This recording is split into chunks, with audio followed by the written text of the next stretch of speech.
Welcome to Prisma 3D 3.0, a powerful and user-friendly 3D modeling, rendering, and animation app for Android. Whether you're a beginner or an experienced 3D artist, Prisma 3D offers a range of tools to bring your creative ideas to life. Whether you're creating 3D models, animating scenes, or designing game assets, Prisma 3D provides the essential tools to bring your ideas to life, all from your mobile device. You can download Prisma 3D from Play Store. Just search for Prisma 3D. There you'll find two versions, Prisma 3D 3.0 and Prisma 3D Legacy. You can choose any or even both. You can also download the app from Prisma 3D's official website. Links will be in the description.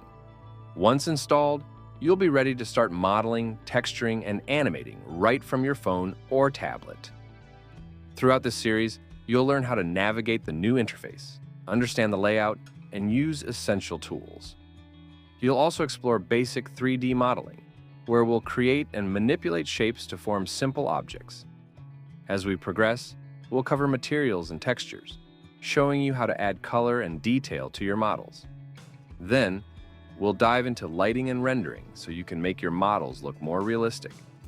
Finally, we'll introduce animation basics, teaching you how to bring your creations to life. By the end of this series, you'll have a solid foundation in Prisma 3D and be ready to create your own amazing 3D projects. I will be using version 3.0, so let's get started.